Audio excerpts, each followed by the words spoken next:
E a estratégia de todo governante, quando ele quer segregar um povo, e ele quer separar, ele quer fragilizar um povo, ele toca na cultura e toca na religião desse povo.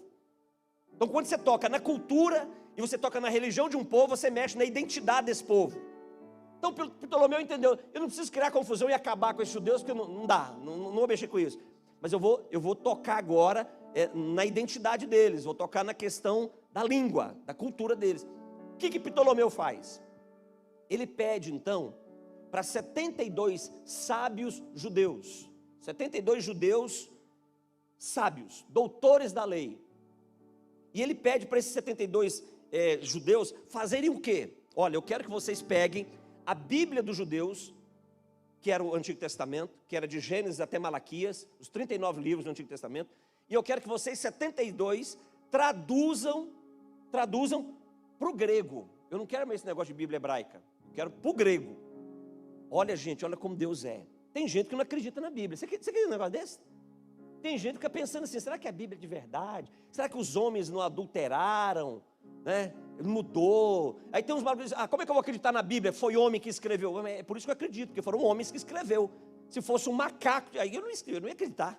Foi homem que escreveu, eu acredito, né? Mas olha o cuidado de Deus. Então Ptolomeu pegou 72 pessoas, pegou você, 72 homens, separou esses 72 homens, separou, eles não estavam juntos, e deu esse material em hebraico para cada um deles escrever, traduzir, olha só, e cada um no seu canto traduzindo.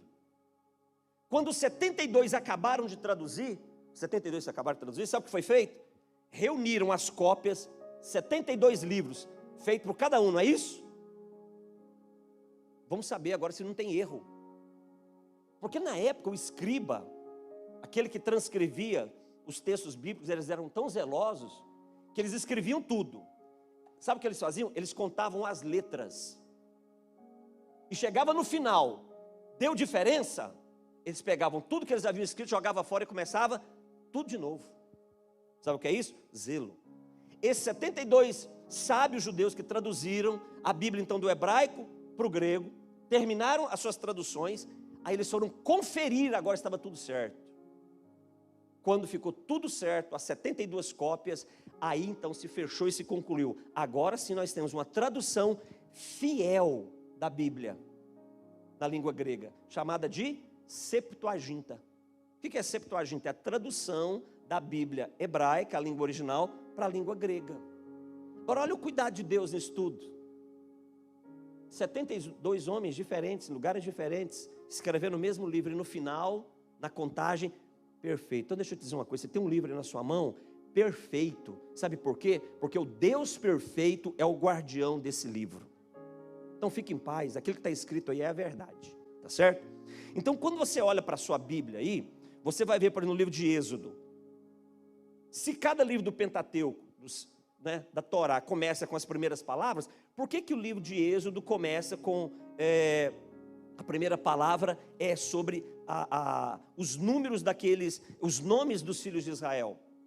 Porque os nomes é o título original hebraico, e Êxodo é a tradução grega, que nós trouxemos para o nosso idioma, ok? Tranquilo? Você vai para o livro de Levítico, você vai ver a mesma coisa. O livro de Levítico, qual é a primeira palavra do livro de Levítico?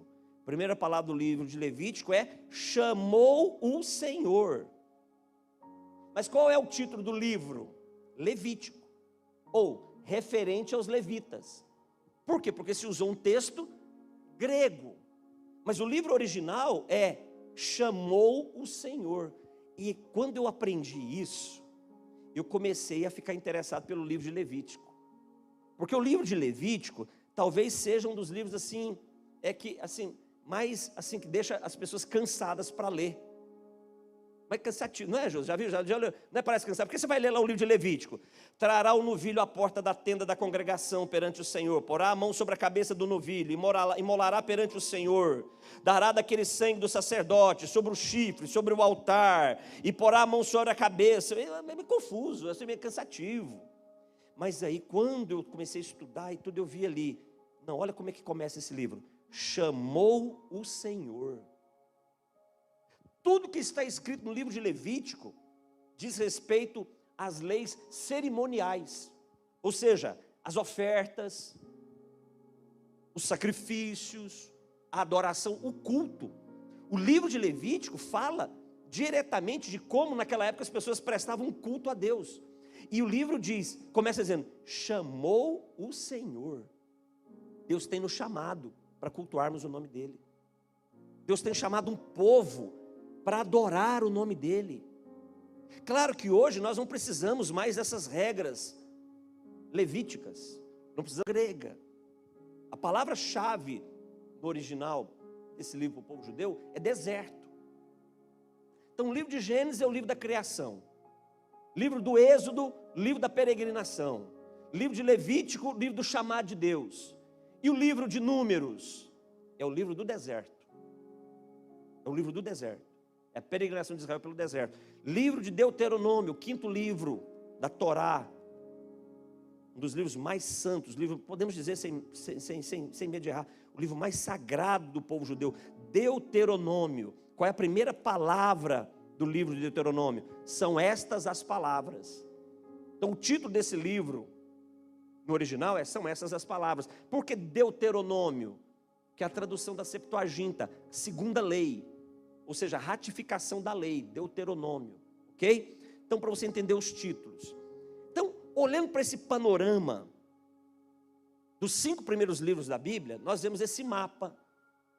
Livro do princípio, Gênesis, o livro da saída do cativeiro, Êxodo, o livro do meu chamado para servir a Deus, Levítico, o livro do meu deserto, o livro de Números, e o livro da ratificação da lei, Deuteronômio.